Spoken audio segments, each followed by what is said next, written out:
So you got that winter itch to go out there and just catch a fish in the dead of winter. So you go out to your favorite lake, river, pond, whatever, and you find the deepest hole you can because that's what everybody tells you to do, and you're expecting to find fish there.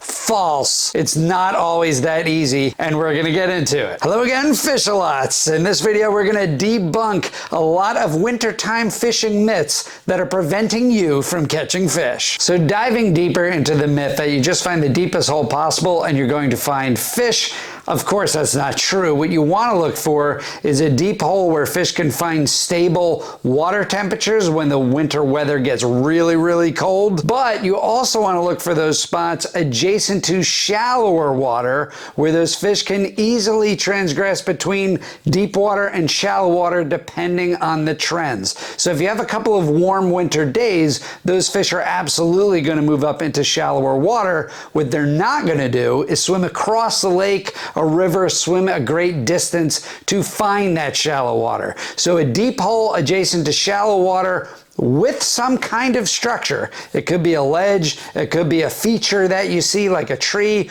or a brush pile or something that holds fish is absolutely ideal. Not just the deepest part of the lake, but something that holds the fish. Another thing to consider is just because one body of water that you fished, the fish will hole up in a deep hole in that lake or pond or whatever, doesn't mean that in another lake or pond those fish will react the same way. Keep in mind the wind direction that may blow across that lake or pond, whatever you might be fishing. Keep in mind weather trends. Keep in mind just the overall structure of the lake. Blue catfish will actually spend their winter in 25 feet of water versus 40 or 50 feet of water. Along the same lines as a deep hole is also the myth that fish will also hug the bottom throughout the entire winter. That is absolutely not true. Fish will change their depth throughout the day even, winter day to winter day, or just depending on the overall winter weather. A perfect example of this is fishalots who fish for carp. Most of the time in the winter, carp are actually suspended off the bottom, and you wouldn't believe how many people catch carp using zig rigs or fishing lures that are actually on top or near the top of the surface of the water. This is also true for striper fishing, like you can see in this video where we're actually fishing on the bottom, and then we're fishing on the surface, and we're fishing mid-water column throughout the day. The fishing trends change, the fish's preferences change, often day to day in the winter time, just like any other part of the year. It's just up to you to figure out where that strike zone is and put your bait right in front of that fish. There we go, hooked up, 50 feet of water. All right, there's another one. Another nice striper. Fish, yeah, well, I'll take these all day. There he goes. And that's a perfect segue into one of the ways that I really love to catch fish in the wintertime, and that is suspend fishing.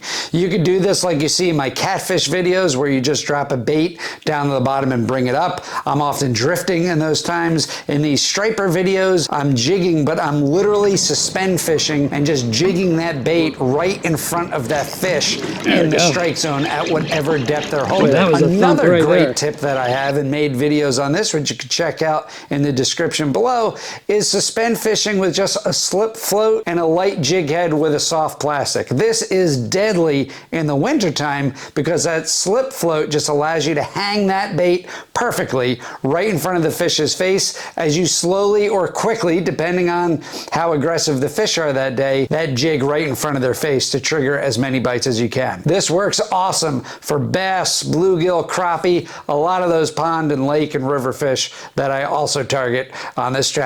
Now, talking about baits, another myth is that you always have to downsize lures in order to trigger bites, and nothing can be further from the truth. A lot of times what I'll do is I'll actually increase the size of the lures to mimic a high-calorie meal that's struggling in the winter weather. This is perfect if you fish in a lake or pond or whatever with gizzard shad or some other shad species that really struggle in the wintertime. A lot of bass and crappie, even bluegill, what they're looking for is high-calorie meals in the wintertime. They don't want to exert a lot of energy, their metabolism is low, and if they can pick off a larger, sick, high-calorie meal, they'll jump at the opportunity to do it. So another benefit of larger baits, as you can see in this video right here, is that they sink slower. So a lot of times you could trigger bites in the winter months with a very slow descent. And that's perfect with this crappie magnet when you're fishing for crappies and bass, because as I'm using that slip float, I can actually jig that bait up a little bit, and that slow descent will trigger more bites than anything else. You could also see this in action here saltwater fishing with striped bass, like I mentioned earlier before. We're using big 7 and 9 inch floating Z-Man with a 1/4 ounce jig head to make that fall as slow as we possibly can make it to trigger those striper into eating it. Oh my goodness. Oh, you got a big one. Oh my goodness, that's the biggest one of the day right there. Boy, you hit that hard though. Such a little fish. Now, another myth or mistake that people make in the wintertime is, of course, you have clear water, and so what they'll use is the most natural looking baits and lures they can. Just keep in mind, even though the water's clear because algae's died off and a lot of things that cloudy up the water either die or go dormant, is that you're still fishing in very low light conditions. It's the middle of winter, the sun isn't nearly as strong. Many times I'm fishing in cloudy weather, windy weather. You know, hey, it's just winter weather, and so those lures are going to be presented in low light conditions. That means I'll typically go with my dark colored lures. That's either the pumpkin seed color lures, black, chartreuse. I'm not using any of the translucent colors. I'm not mimicking natural looking baits, because what you see in the air right in front of your face is not what the fish are seeing deep in a hole or suspended in the water column with very low light conditions. You want that lure to stand out. You want the fish to be able to see it in just plain bright white. You want to make it as easy as possible for the fish to exert as less energy as it can in order to get himself an easy meal. So another myth and mistake that's costing you fish is that you should fish in the warmest part of the day come wintertime, because that's when the fish are going to be more active. That's not necessarily true. That's when you may be more active, because the sun come 12 o'clock, 1 o'clock is the most bright and you're the warmest. But keep in mind that air is going to warm up a lot quicker than water. What you want to do in the wintertime is actually wait till the end of the day, right before the sun goes down, not at nighttime when it's really cooling off, because that window of feeding time is going to end, but right after that sun had maximum exposure time on the lake. Typically this could be like 4 or 5 o'clock, depending on when you're fishing in the wintertime, where those fish's feeding window is going to be where the water is at its warmest. And that only occurs after you give the sun enough time, or you give the sun the chance to warm up that water column so those fish can find their comfort zone. One of the biggest myths that gets thrown around with fishing is put your time in and you'll catch fish.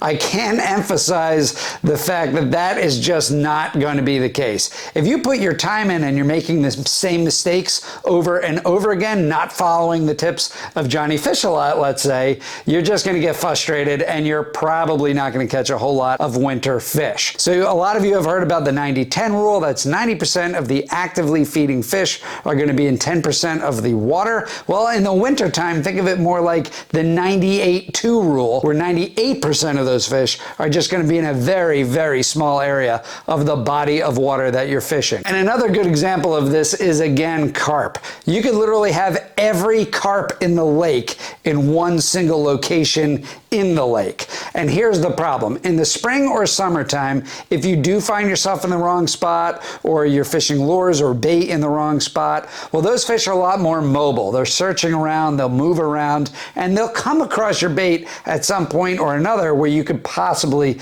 catch those fish. In the wintertime, they may move through the water column, but they're not traveling great distances in whatever body of water that you're fishing in. They're literally going to be holed up in one winter spot for the majority, if not the entirety of the winter. So if you're not fishing in the right spot, those fish are literally never going to come across your lure or bait. And another myth for wintertime fishing is, of course, you have to use live bait in order to trigger the bites. And that's just simply not the case. Again, from what we talked about in the previous comments, if you're not fishing in the right spot, you could have the most magical bait on the planet Earth from the same bait shop that Jack bought his beans for his beanstalk. And if you don't put it in front front of the fish's face, they're just simply not going to eat it. So I've caught more than my share of winter fish using lures, and it's just much easier to use than live bait. And you don't have to worry about keeping the bait alive or anything like that. Even in the toughest fishing conditions in the wintertime, fishing your lures in the right spot and the right way can trigger just as many bites as live bait. You can see this video right here.